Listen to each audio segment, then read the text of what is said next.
Hey everybody, HomeSliceHenry here, and in today's video we're taking a look at a pretty unbelievable Pokemon for the Open Great League, and that is XL Kabuto. These battles were submitted to the channel by a member of the community, Andy5060, so many thanks for the battle submission. XL Kabuto is a rock and water type, and both of its charge moves actually got buffed this season. It is Mud Shot as the fast move, with Aqua Jet and Rock Tomb as the charge moves. So the question stands, with all these buffs, can XL Kabuto finally see some relevance? So without further ado, let's hop into the matches and take a look at the team in action. Off to a tough start in game number 1, leading a Snarl into Guzzlord. Safe switch into Kabuto, opponent banks a bunch of energy and they send in Lapras. Lapras gets absolutely rocked by a Rock Tomb. Kabuto farming up energy, but will get outpaced here by the Lapras. Lapras is going to commit the shield. Kabuto farming up and is now almost at the back-to-back Aqua Jets. Kabuto going to actually get a shield and make it to one final Aqua Jet against the Lapras. Lapras lets it go, and we just saw an XL Kabuto flip swap against one of the best Pokemon in the meta. In comes Guzzlord. Guzzlord has a ton of energy, and that's not a spot that Credilli wants to be in. Credilli really likes being at a slight energy advantage, where that way it's able to consistently spam out debuffs. Opponent goes for a Sludge Bomb. In comes a Clodsire, and Clodsire is going to be answered with Mandibuzz. This is actually a Mud Shot Clodsire, so unfortunately for the opponent, they are not going to have any fast move pressure in this matchup whatsoever. Each Mud Shot, since it's double resisted, of course only doing 1 damage. And Mandibuzz is already exceedingly bulky. So this is going to prove to be a very difficult spot to be in for the opponent because they don't have the right fast move on their Clodsire. Clodsire going to be hit with foul play after foul play, and it just really does not feel like Mandibuzz is making any kind of progress here. Clodsire fires its 3rd Sludge Bomb at the Mandibuzz. Mandibuzz under tapping the foul play, and then this will put it pretty close to Grass Knot range. There's the switch and the snipe with Credilli. Credilli firing off the Grass Knot. Grass Knot is going to land, and that's the end of Clodsire. Back in comes Guzzlord. Guzzlord farming up a ton of energy. Credilli going to use the final shield. The opponent is now going to go for Dragon Claw. So they're on Dragon Claw Sludge Bomb, a very interesting moveset from the opponent. Usually, if they're running Sludge Bomb, then you would see the opponent running Brutal Swing. Credilli could have lost CMP there. If the opponent throws, then Guzzlord does win CMP over Credilli, but they don't end up throwing. Instead, they're going to get debuffed again, and now there's a switch to Mandibuzz. They go for the Dragon Claw, but it's just too little, too late. It's been debuffed too many times. Aerial Ace, after a pause, should be enough to KO the Guzzlord and take the Game 1 victory. We move to the next match. Mandibuzz unfortunately met with a nightmare lead leading into Wigglytuff. The safe switch into XL Kabuto, the opponent staying in. I can't blame them. Who knows what to do when a Kabuto hits the field? Kabuto going for the Rock Tomb. That's going to be shielded by the opponent. Guaranteed attack debuff comes through, and that actually allows Kabuto to get one final move. It is going to be the Aqua Jet. Aqua Jet connects. Kabuto getting some nice damage. Opponent switches a Gastrodon into a Credilli. What is the opponent doing? The only way this play makes sense is if they just have nothing in the back for Mandibuzz once Wigglytuff is out of the way. We're going to see 100 energy banked on Credilli. Mandibuzz now hitting the field. Mandibuzz going to be met with Body Slam after Body Slam after Body Slam from the Gastrodon, and that's not going to be a problem whatsoever. That switch, I think that's realistically the only way that it can possibly make sense, because there's no other reason to make the play that they made unless they're just really weak to Mandibuzz. We are going to see an undercharge. Snarl really doesn't do a lot of damage, so Mandibuzz is going to leave with a lot of farm, but it's going to take a lot of damage while it attempts to get the Snarl down. One final move reached by the Gastrodon. Mandibuzz now going to leave in the red health, but with 100 energy. Mandibuzz is going to fire off the Aerial Ace. It looks like the opponent may have gotten 1 turn bring in there because they should have been able to click their move, and there it is. So they are now going to be firing off a Swift to pick up the knockout. In comes Credilli. Credilli going for the Rock Tomb. Rock Tomb is going to pick up the knockout in the back. It's a Dust Noir, and it is the fact that they're just they had nothing for Mandibuzz, so they had to save the Wigglytuff but in doing so, they put themselves in a really tough situation. The Dusknoir now perma-debuff for the remainder of the game by the Rock Tomb, and now Credilli gets to fire off the harder hitting Grass Knot. If you need damage, you go for Grass Knot, down goes Dusknoir, and that's a good game. Dream lead in the next match, Mandibuzz into Grumpig, safe switch into Shadow Drapion, and that's going to be answered with XL Kabuto. Kabuto going to be shielding up the first move here as the opponent will go for the crunch. No debuff comes through. The mud shots are adding up. Kabuto winning the CMP tie over Drapion. Okay, I see you. Rock Tomb is going to be shielded, but now with the debuff, hopefully Kabuto can live here. It looks like our battler is not trusting it, so I wouldn't be surprised if Kabuto is unable to survive there. I've never played with this Pokemon, so I'm not familiar with its bulk. We are going to see a double shield from the opponent, and now in -2, surely the crunch will not knock out. It still almost KOs. Opponent sends in a Corviknight, and Corviknight will be met with an Aqua Jet. Aqua Jet onto the Corviknight is going to connect. Corviknight getting the Sand Attack farm down. In comes Credilli into the Corviknight, and I honestly don't mind this play pattern whatsoever, just because Mandibuzz is going to be the important Pokemon to close out this game, since we know the opponent has a low health Drapion and a full health Grumpig. Gonna bank some energy on the Credilli in case it's needed. There's the switch into the Mandibuzz. Mandibuzz now going to be answered with Shadow Drapion. Drapion immediately hit with the Aerial Ace. This is neutral damage, and unfortunately for the Drapion, they're just running out of health. They make one final charge attack, but this is not going to inflict meaningful damage onto the Mandibuzz. Mandibuzz still pretty healthy. In comes the Corviknight. Corviknight not going to be particularly threatened by a foul play here. Foul play is going to connect. Corviknight able to withstand that pretty comfortably, but what it cannot survive is the Snipe and the Rock Tomb. Rock Tomb picks up the KO. Back in comes Grumpig, and now Grumpig is going to be debuffed and have no ability to reset it. So their attack gets immediately put to -1. Grumpig is going to need to throw energy here because a Grass Knot would knock out. So they're forced to fire off a debuff Dynamic Punch to pick up the KO. In comes the Mandibuzz, and at this point this just feels like bullying because a -1 Dynamic Punch will not knock out Mandibuzz. Flying high, making it to the foul play. Foul play KOs the Grumpig, and that game will end in victory. Mandibuzz versus Mandibuzz. Oh no, I think we're going to be here a while. And they're both on Snarl. Oh my goodness, no.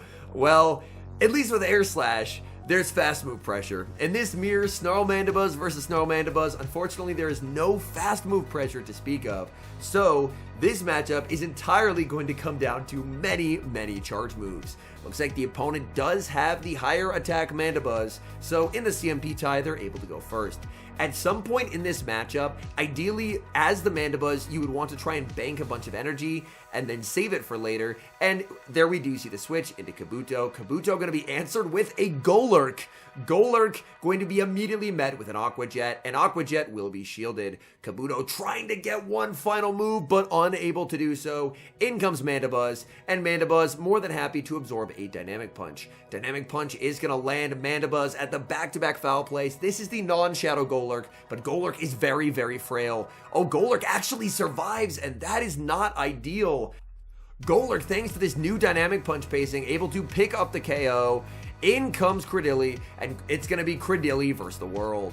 In comes the Mandibuzz. Credilli could have thrown instantly there to apply a debuff onto the opponent before they got any damage through, but instead deciding to overfarm and now going to play to the CMP tie. Rock Tomb shielded up by the opponent. This is now a debuffed move, so ideally you would have liked to shield the first one because of course the second one after debuff has been applied will do less. In the back is Gastrodon. Gastrodon going to get no value here as it gets fully one-hit KO'd, and now it's going to be a race. Credilli is going to need 2 Rock Tombs if it wants to take home this victory. Credilli firing off Rock Tomb number 1. That's going to connect. Oh, maybe a Bullet Seed down is possible. I didn't expect Mandibuzz to take quite that much damage. It's going to be a race here right down to the wire. The Bullet Seed farm down of Mandibuzz, and that game will end in a win. Terrible lead in the next match, Mandibuzz into Shadow Steelix. We're going to see the safe switch into the XL Kabuto, but Kabuto, unfortunately, is getting shredded by Thunderfangs. This thing is very frail.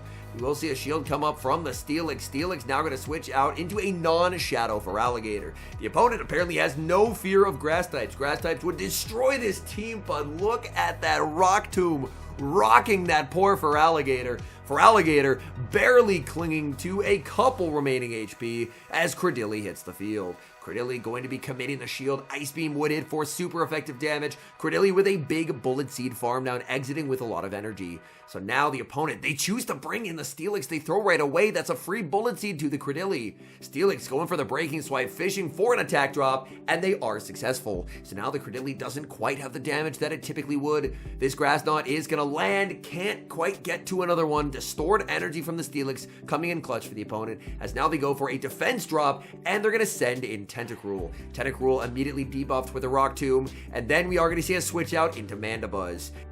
The opponent is going to throw instantly here. This is not enough for a Blizzard. It's just going to be an Acid Spray. Acid Spray debuffing the Mandibuzz's defense. Mandibuzz unfortunately does throw on alignment there. 1-3-5-7 is going to be the preferred timing if you are the 3-turn user going up against the 2-turn user, so that way you're not giving them any free energy. The opponent does end up committing the shield. They're now going to pivot out into the Steelix, but Steelix is getting knocked out with a foul play as well. This Mandibuzz, despite being debuffed, putting in tremendous work.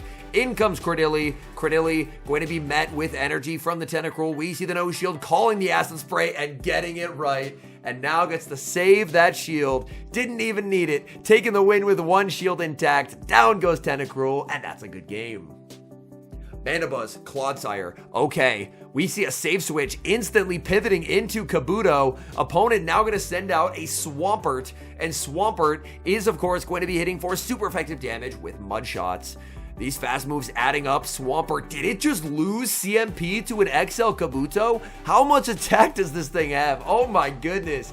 Kabuto putting on a show here, winning CMP over Swampert. Hydro Cannon is going to knock out, and now in comes Credilli. Credilli should get a pretty nice farm down here. Hydro Cannon will be hitting for neutral damage. Opponent goes for a Sludge. Sludge is actually going to be neutral here, and so is Hydro Cannon. So for this matchup, you do actually want to throw the Hydro Cannon instead of the Sludge, as it does more, because Rock does resist poison.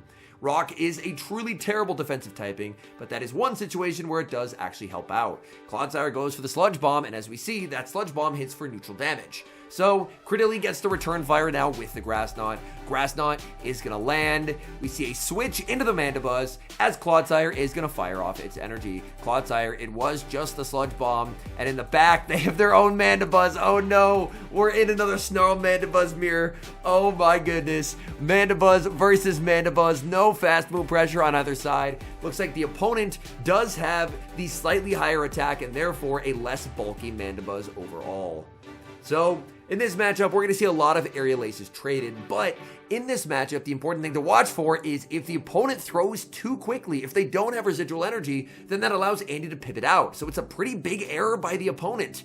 They should have overfarmed, made sure that they always had residual energy, because if they always made sure they threw when they had 2 moves, the moment Credilli switched in, then Credilli could have just immediately been met with energy. Now we're going to see a Grass Knot attempt at an undercharge. It is unsuccessful. In comes the Mandibuzz, and now this is going to be a bit of a difficult fight to the finish. Andy still has a shield to hide behind, but has a lot less HP than his opponent. Only 1 shield left. Probably going to use it here, and this is going to be tough. This will be right down to the wire. Neither Mandibuzz is going to be knocked out by the next Aerial Ace, so even one more Aerial Ace will not be enough to KO. I think the opponent will probably take home this win here, as it looks like now Andy's Mandibuzz is in range of being KO'd. It's going to be very, very close, though. Aerial Ace does not knock out. The back-to-back Aerial Aces are reached. Can his Mandibuzz's high rank survive on 1 HP here? And it does! The match timer counting down. The Mandibuzz refusing to quit, knocking out the opponent and taking the win as the match timer hits 0. Looks like we have a slight switch in team order here, now leading XL Kabuto into a Drapion. Drapion firing off its charge attack right away, going for the crunch. Kabuto now going to go for a Rock Tomb. Rock Tomb, of course, does come with the guaranteed attack drop. Rock Tomb is going to be shielded. And these Mud Shots are adding up quite a bit. Kabuto now with an O-Shield, can it survive? A crunch debuff did come through. It is just going to be the Aqua Tail. And now Kabuto gets the return fire with the Aqua Jet. Aqua Jet probably just going to knock out. This thing does quite a lot of damage. There's a safe switch into Mandibuzz. Opponent mistimes their charge attack and gives an entire free snarl to the Mandibuzz. They went for a crunch. They're fishing for a debuff, but the fishing expedition is unsuccessful. Returning to the pier, no fish, and they end up losing. Oh, no, and they send in a Grumpig. How weak are they to Mandibuzz? Now the crunch makes a bit of sense. They had to fish for something. That was a desperation crunch. If you have to bring in a Grumpig into a Mandibuzz, then you are not in a good spot whatsoever. They're Shadow Balling? Okay, now I'm just lost. The crunch made sense if they had to bring in the Grumpig, but now they just threw a Shadow Ball at a Dark type. In the back is Serperior, and they just have nothing for Mandibuzz. Oh no! The sack swap onto the Kabuto. You didn't have to do him like that. Oh my goodness. In comes Credilli, and now this is just going to be non-stop Rock Tomb debuffs. Credilli, if I'm not mistaken, can either make the 2s very close for Serperior or beat Serperior in the 2s. Credilli is an incredibly scary Pokemon. Credilli, it's a Pokemon that I've wanted to be good for quite some time, so the fact that it has real meta play now, I am a huge fan of this update. Frenzy Plant is going to land. We're going to see another Rock Tomb launched by the Credilli. And at this point, surely the opponent just has to resign, and they will. They are going to concede the match. All in all, these are some very fun battles, and I feel this is a pretty fun and exciting way to end out the first week of this Might and Mastery season.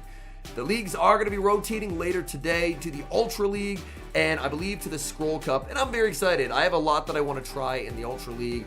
I built a lot of Pokemon and spent a lot of TMs. I started the season at over 100 TMs. I'm down to 17 Charge TMs already. So I've gotten to build a lot of stuff, but I have definitely paid quite the price there. My goodness. All in all, Kabuto, it definitely is better than it was last season. It's nowhere close to meta viability, but I do like seeing people build some very fun XL Pokemon, and this one got double buffed, so very happy to see it take down some meta threats, even if it itself is not in the meta whatsoever. Anyways, thank you guys so much for watching. If you're enjoying the content, make sure to leave a like and subscribe to the channel if you haven't. And a special thank you as always to our channel members here on YouTube. The support you guys provide is sincerely appreciated. So thank you guys oh so very much. And until next time, I've been HomeSliceHenry.